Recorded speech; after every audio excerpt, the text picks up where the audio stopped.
ओम शांति। आज ब्रह्मा कुमारी ईश्वरीय विश्वविद्यालय माउंट आबू द्वारा आयोजित 4 दिवसीय ग्लोबल समिट, जिसका विषय है spirituality for clean and healthy society का आज इनागुरल सेशन है। इस सेशन में मंच में विराजमान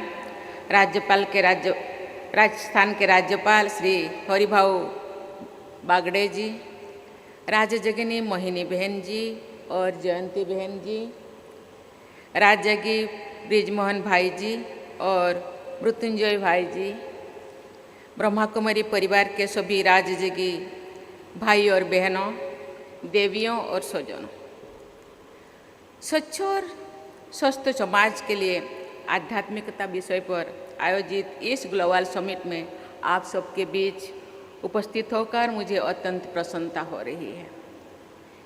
जिस संस्था का लक्ष्य है 100 परिवर्तन से विश्व परिवर्तन, कहा जाता है आत्मा कुशले सर्व सिद्धि। जब आत्मा कुशल हो, स्वच्छ हो, स्वस्थ हो, तो सब कुछ अपने आप सिद्ध हो जाता है। उसके द्वारा इस विषय पर ग्लोबल समिट का आयोजन सर्वथा उचित है। काल शाम और आज अमृत बेला मानसरोवर में बाबा का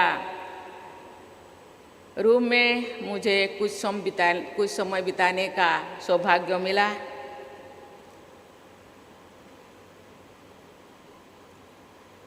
इसके साथ काल करीब 30-40 सीनियर राजजगिनी भाई बहन से थोड़े समय बिताने का, वार्तालाप करने का मुझे सौभाग्य मिला।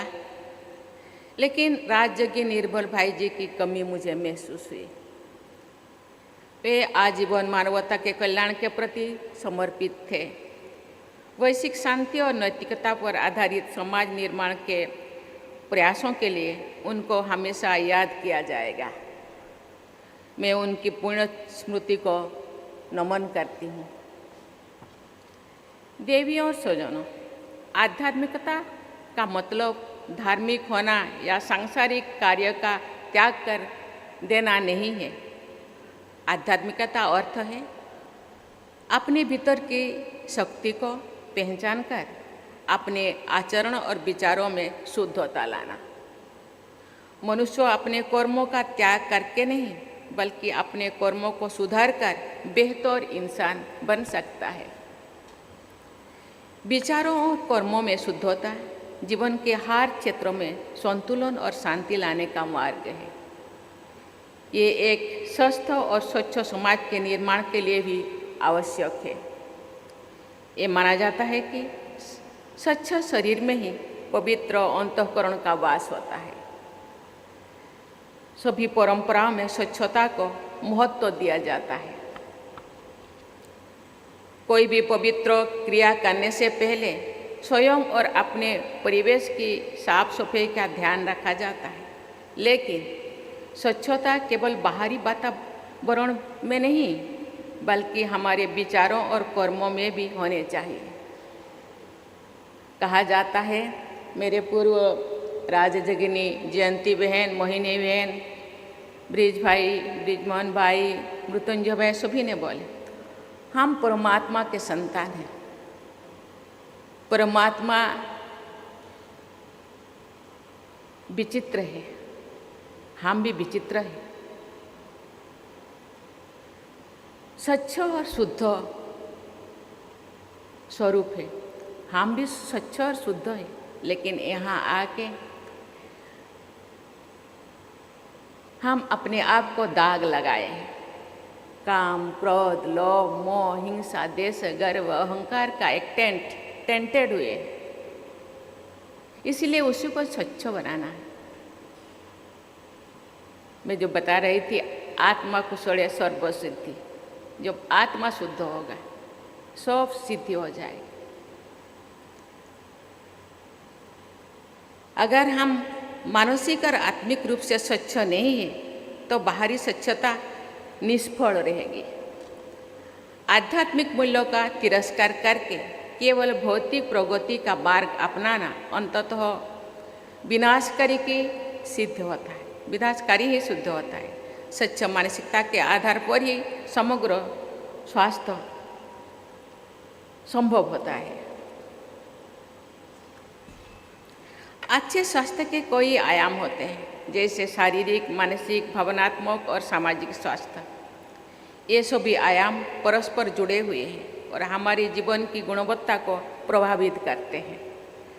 भावनात्मक और मानसिक स्वास्थ्य सही सोच पर निर्भर करता है, क्योंकि हमारे विचार ही शब्दों और व्यवहार को रूप देते हैं। दूसरों के प्रति कोई राय बनाने से पहले हमें अपने अंतर्मुख में झांकना चाहिए। जब हम किसी दूसरों की परिस्थिति में अपने आप को रख कर देखेंगे तो सही राय बन पाएंगे।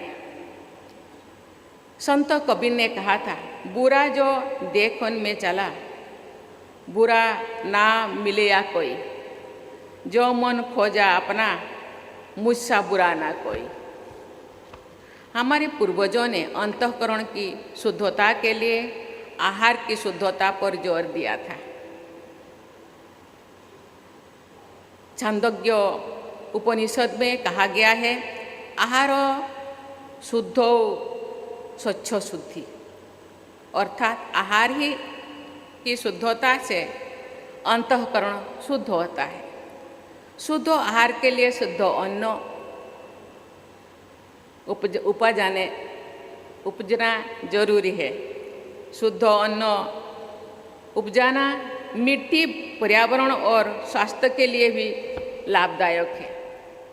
मुझे ये जानकर प्रसन्नता हुई है कि सरकार द्वारा रासायनिक खाद की जगह जीवामृत और प्राकृतिक खाद और बीजामृत जैसे बीज पोषक तत्वों की सहायता से प्राकृतिक खेती को प्रोत्साहित किया जाता है। प्राकृतिक खेती से स्वच्छ अन्न तथा स्वच्छ अन्न से स्वस्थ मन की कड़ी बनती है। जैसे बीके भाई बहन यौगिक खेती को प्रोत्साहन किए हैं और चारों तरफ यौगिक खेती करने के लिए वो प्रोत्साहित करते हैं और खुद भी करते हैं। ये शरीर के लिए, मन के लिए बहुत ही उपयोगी है। इसीलिए कहा जाता है, जैसा मन जैसा अन्न ऐसा मन। आप जैसा अन्न खाएंगे ऐसा ही मन बनेगा, शरीर मानसिकता ऐसे ही बनेगा। देवियों और स्वजन, भारत सरकार देशवासियों के स्वच्छ और स्वस्थ जीवन के लिए अनेक प्रयास कर रही है। परसों ही स्वच्छ भारत मिशन के 10 वर्ष पूरी हुई है। इस मिशन ने समाज में स्वच्छता के प्रति जागरूकता बढ़ाई है। जल जीवन मिशन के अंतर्गत हर घर में स्वच्छ पेयजल उपलब्ध कराने का संकल्प दिया गया है और 78% से अधिक ग्रामीण घरों में नल से जल पहुंचाया जाता है।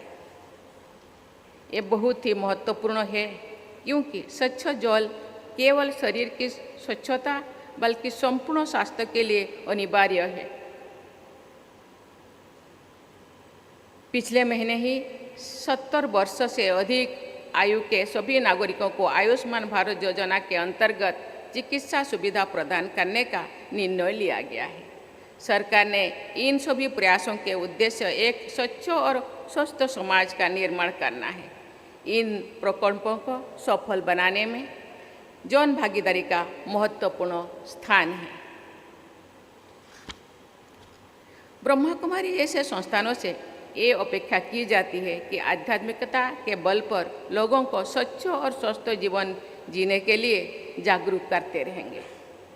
आध्यात्मिकता हमारी निजी जीवन को ही नहीं बल्कि समाज और धरती से जुड़े अनेक मुद्दों जैसे सस्टेनेबल डेवलपमेंट, इन्वायरमेंटल कंजर्वेशन और सोशल जस्टिस को भी शक्ति प्रदान करती है। अन्न, जल और वायु की शुद्धता से समग्र जीवन शुद्ध और स्वस्थ हो जाता है। आज विश्व के अनेक हिस्सों में अशांति का वातावरण व्याप्त है। मानवीय मूल्यों का ह्रास हो रहा है। ऐसे समय में शांति और एकता की महत्ता और अधिक बढ़ रहा है। शांति केवल बाहर ही नहीं बल्कि हमारे मन की गहराई में स्थित होती है। जब हम शांत होते हैं तो भी हम दूसरों के प्रति सहानुभूति और प्रेम का भाव रख सकते हैं। इसलिए मन, वचन, कर्म सबको स्वच्छ रखना होगा। ब्रह्मा कुमारी जैसे संस्थानों के योग और अध्यात्म की शिक्षा हमें आंतरिक शांति का अनुभव कराती है। ये शांति न केवल हमारे भीतर बल्कि पूरी समाज में सकारात्मक बदलाव लाने की क्षमता रखती है। मुझे विश्वास है यहाँ यूनिवर्सल पीस और हार्मनी पर आयोजित सत्रों में विश्व शांति के नए रास्ते निकल कर आएंगे। ये समिट आज से 7 तारीख तक चलने वाला है। मुझे लगता है ये 4 दिनों में बहुत सारे सत्र आएंगे। ये विश्व शांति या विश्व को स्वच्छ और हेल्दी बनाने में जरूर ये लाभदायक होगा। आज जब हम ग्लोबल वार्मिंग और पर्यावरण प्रदूषण के विपरीत प्रभावों से जूझ रहे हैं तो अब इन चुनौतियों का सामना करने के लिए सभी संभव प्रयास करने चाहिए। मनुष्य को ये समझना चाहिए कि वो इस धरती का स्वामी नहीं है बल्कि पृथ्वी के संरक्षण के लिए जिम्मेवार है। हम ट्रस्टी हैं, हम ओनर नहीं हैं। इसलिए ट्रस्टी के रूप में ये धरती, ये प्लानेट को हम लोगों को उसी दिशा में केयर लेना है, संभालना है, आगे बढ़ाना है। इसे अपने विवेक से इस ग्रह की रक्षा करनी है। मुझे ये जानकर प्रसन्नता हुई है कि इस समिट के एक सत्र में क्लाइमेट चेंज का सामना करने के लिए सामूहिक उपायों पर भी चर्चा होगी। हम जानते हैं कि अभी जैसे क्लाइमेट जो है चेंज हो रहा है, कहीं ज़्यादा बारिश होने के बाद बाढ़, सुनामी का परिस्थिति है, कहाँ सुखाड़ है। लोग तरह तरह के परेशानियाँ झेलते हैं। इसीलिए परिवेश को सुस्त करने, जितने मनुष्य की पॉपुलेशन बढ़ रहा है, जैसे पॉपुलेशन उसी हिसाब से हम लोगों को पेड़ पौधे काट रहा है। आज मैं वहाँ एक पेड़ लगाई हूँ। भारत सरकार ने 140 करोड़ भाई बहनों से अनुरोध किए हैं, हर भाई बहन एक एक माँ के नाम पे एक पेड़ लगाए। साल में 140 करोड़ हम पेड़ लगाएं तो मुझे लगता है 2-4 साल में पेड़ पौधों का संख्या बढ़ जाएगा। जो क्लाइमेट चेंज हो रहा है वो भी आहिस्ता आहिस्ता सुधर जाएगा। ये जल वायु जो प्रदूषित हो रहा है, मुझे लगता है आहिस्ता आहिस्ता प्रदूषण होना बंद हो जाएगा। ये संस्थाएं गांव-गांव तक, शहर-शहर तक, शहर में इतने सारे संस्थाएं हैं। संस्थाएं के भाई बहन सभी परिवार से जुड़ते हैं। सभी परिवार को इस संदेश के साथ मुझे पता है बहनें अपने अपने संस्था के द्वारा जितने भी पेड़ लगा रहे हैं ठीक है, लेकिन सभी परिवार, सभी लोग एक एक पेड़ अपने माँ के नाम या अपने जन्मदिन पर हर साल एक एक पेड़ लगाएंगे तो मुझे लगता है जो परिस्थिति आज दिखाई दे रहा है वो परिस्थिति आहिस्ता आहिस्ता सुधर जाएगा। जो भारत की स्वाधीनता के 100 वर्ष पूरे होंगे तो ये संस्था 110 वर्षों की हो जाएगी। हमने आज़ादी के शताब्दी वर्ष तक भारत को एक विकसित राष्ट्र बनाने का लक्ष्य रखा है। एक ऐसा राष्ट्र बनाने का जो हर क्षेत्र में दुनिया को दिशा दिखा सके। भारत प्राचीन काल से ही आध्यात्म के क्षेत्र में विश्व समुदाय का मार्गदर्शन करता रहा है। मेरा कामना है कि ब्रह्मा कुमारी जैसे संस्थाएं भारत की इस पहचान को और मजबूत बनानेगी। देवियों स्वजन, भौतिकता हमें क्षण भर की शारीरिक और मानसिक संतुष्टि देती है। ये भली भांति ये संस्थाएं के भाई बहन जानते हैं, जिसे हम असली सुख समझकर उसके मोह में पड़ जाते हैं। यही मोह हमारी असंतुष्टि और दुख का कारण बन जाता है। दूसरी ओर आध्यात्म हमें अपने आप को जानने का, अपने अंतर्मुख को पहचानने का अवसर देता है। आध्यात्म से जुड़ाव हमें समाज और विश्व को देखने का एक अलग सकारात्मक दृष्टिकोण प्रदान करता है। ये दृष्टिकोण हम में सभी प्राणियों के प्रति दया और प्रकृति के प्रति संवेदनशीलता का भाव उत्पन्न करता है। मेरा मानना है कि आध्यात्मिकता न केवल व्यक्तिगत विकास का साधन है, बल्कि ये समाज में सकारात्मक बदलाव लाने का मार्ग भी है।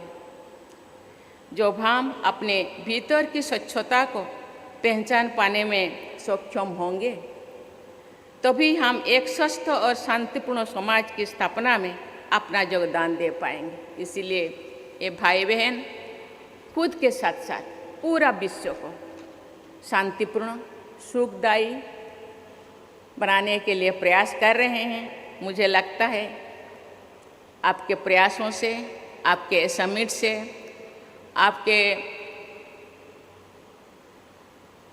1937 से अभी तक के यात्रा से मुझे लगता है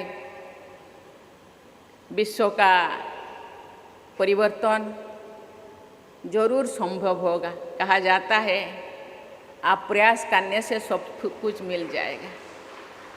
मुझे विश्वास है इस समिट में भाग लेने आए देश विदेश के प्रतिभागी जब यहाँ से जाएंगे तो वे न केवल अपने आप में बदलाव महसूस कर रहे होंगे, बल्कि समाज में भी बदलाव लाने में स्वयं को सक्षम महसूस करेंगे। आप सक्षम हो, मजबूत हो, मुझे पता है आप चट्टान के तरह हो, लेकिन दूसरों को भी मजबूत बनाने में आपका आध्यात्मिक शक्ति जरूर विश्व को बदलाने में सक्षम होगा। इसी आशा और भरोसा के साथ मैं अपने वाणी को विराम देती हूँ। मैं आशा करती हूँ ये समिट विश्व को जरूर एक परिवर्तन लाने में सक्षम होगा। इसी के साथ धन्यवाद। जय हिंद, जय भारत, ओम शांति।